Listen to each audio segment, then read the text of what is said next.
All right, it seems like the Giants season is nothing but over, so now we have to have the tough conversation. Who are we going to trade?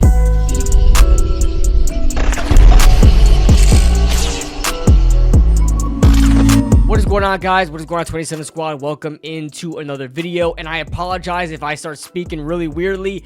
I bit my cheek earlier today, and I'm every time I talk, it's ripping my gums apart. So I apologize for that, but the show must go on. All right, so I've seen a lot of talk on Twitter, on YouTube, as far as the New York Giants goes, about potential trades. Now, the Giants in recent history haven't been much of sellers, but I think at this point, obviously with the team being 2-6, the division is kind of running away from us, with Philly and especially the Washington Commanders at a commanding lead right now, no pun intended. So it's time to wrap it up and talk about next season. And sometimes you got to have the tough conversations of, you know, the players that you already have on the roster, even good players that you may have to move to get some more pieces in for the future. Now, when you really go through this roster and you go through any roster, you try to see who are good candidates to trade. You want to go through guys that contracts are expiring, and of course, if they are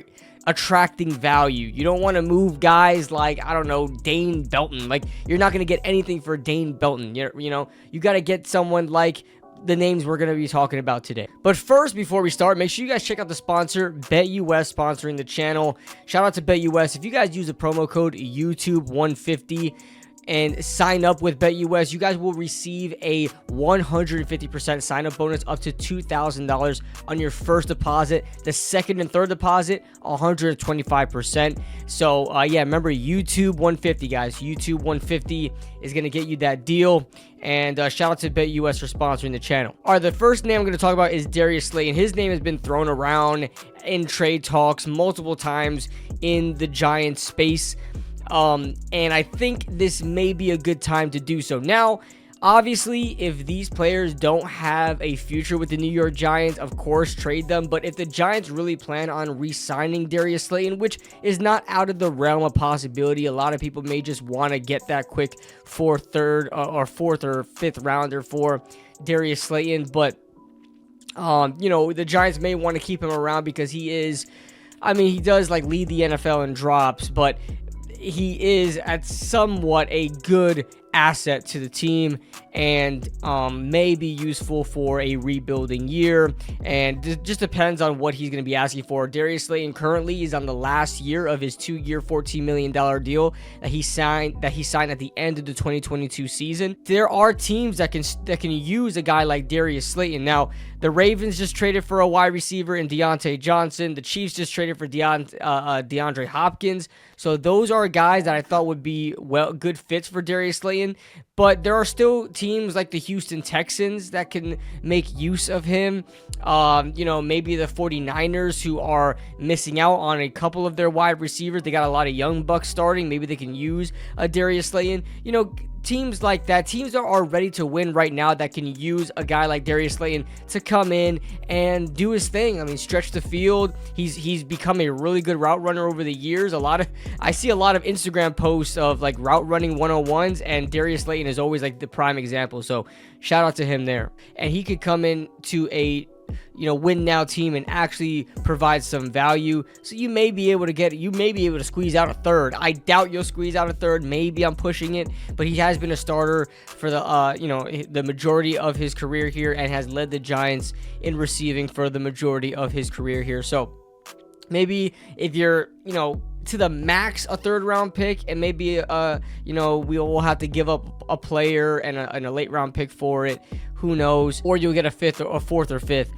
That's the first name. The second name is Azeez Ojulari. Ojulari, first amongst edge rushers in sacks for the Giants, and he's second on the team in sacks for the Giants. First being, of course, Dexter Lawrence at nose tackle.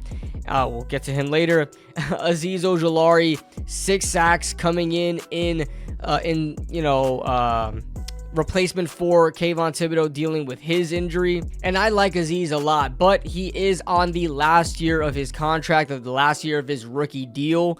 And, you know, of course, he doesn't get the 5th-year option because he was a 2nd-round pick. So the Giants would have to figure out what they want to do with him right now, if they plan to keep him in as a rotational pass rusher. I'm not opposed to keeping any of the guys that we mentioned, but if we really plan on trying to haul this season with draft picks, these are guys you got to think about in moving, so you can do that. So you can build your draft picks, maybe combine them to get better draft picks, and work your way through the draft, as a lot of teams start their dynasties, start their franchises in success with great drafts, great hauls. So yeah, I don't know what we'll get for Azeez Ojulari. Maybe we're talking about a 5th, 6th round pick.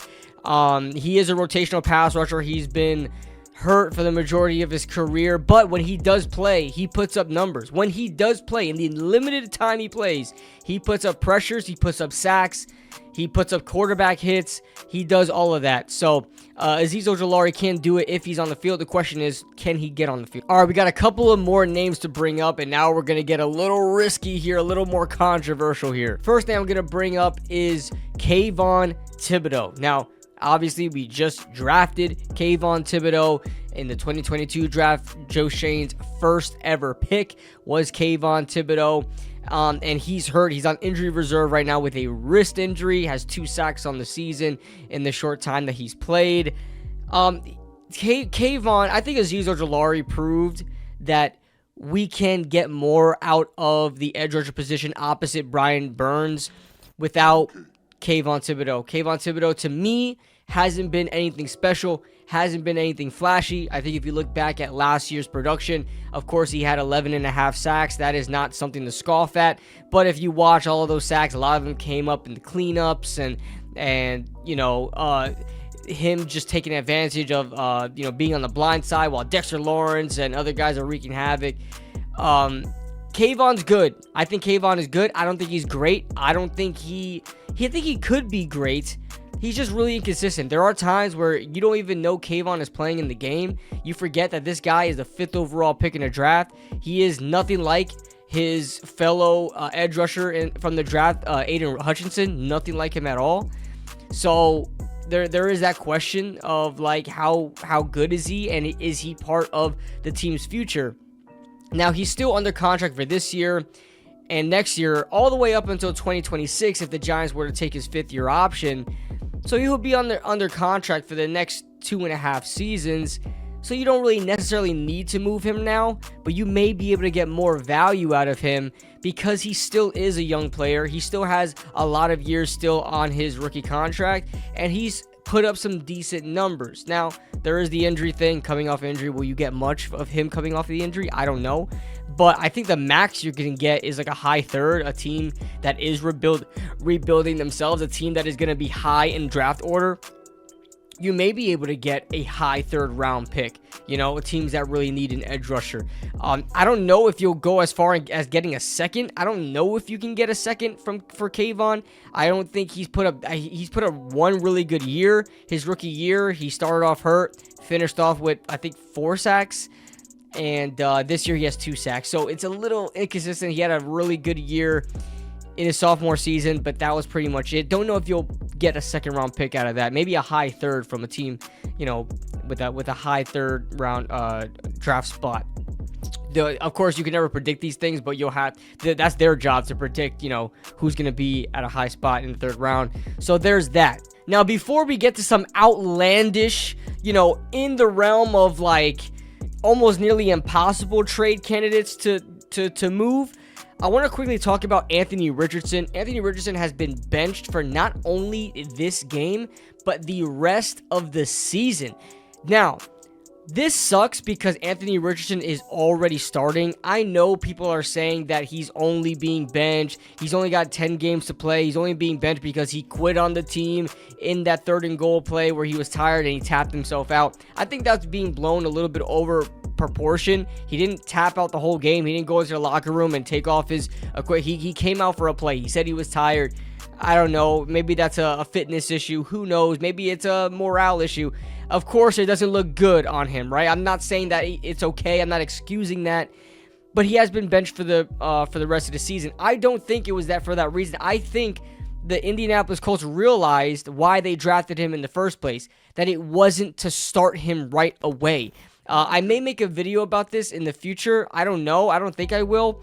That's to see if he's actually on the trade block. But Anthony Richardson, who was never a guy that I thought was going to be a day one starter. Originally, when I said that this guy's a first round pick, I didn't say he's ever been a first round pick as if he could compete with guys like CJ Stroud and maybe even Bryce Young coming out the gate day one as a starter, a rookie in this league.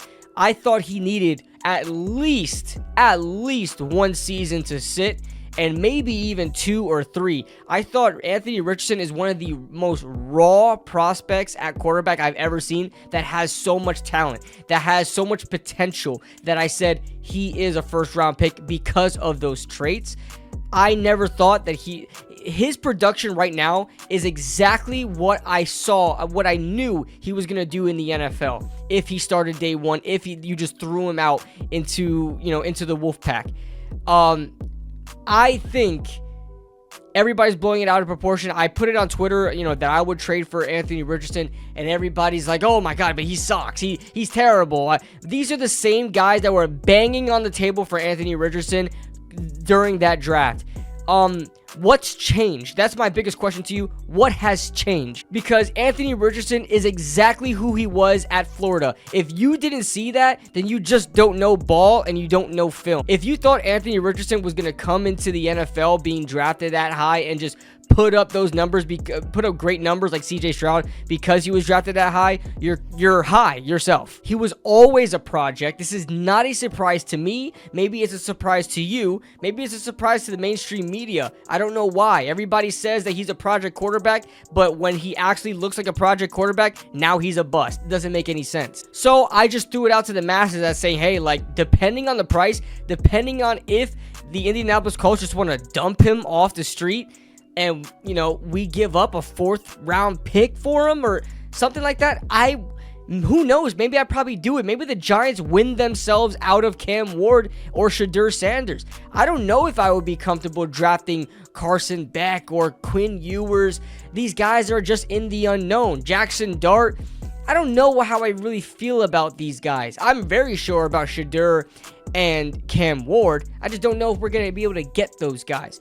So if the Giants think they're going to win more games, and if we do start winning more games before the trade deadline, which is coming very fast, I believe we got one more game until the deadline, actually, so they got to make a move now. But I wouldn't be opposed if the Giants brought him in. I doubt he gets moved before trade time. I'm just throwing it out there to the masses. All right, and the last 2 names I want to bring up is Dexter Lawrence and Andrew Thomas. Those are obviously the top tier players we have on this roster, and they are top tier players in the league. Now, I'll tell you what, as much as I love Dexter, and trust me, I have no desire to move any of these guys. I have to get an offer that absolutely blows me away to move any of these guys. Even Andrew Thomas being hurt, I don't care. Even, we need a guy like Andrew Thomas on this team if we were to bring in a new quarterback. We need that. So, take this with a grain of salt, guys. I'm just putting it out there for everybody. I'm just putting it out there. Andrew Thomas and Dexter Lawrence. I think I would be more okay with moving Dexter Lawrence because he is a nose tackle. As much as I love seeing him play, I think left tackle is more important for obviously the quarterback position and the camaraderie of the offensive line.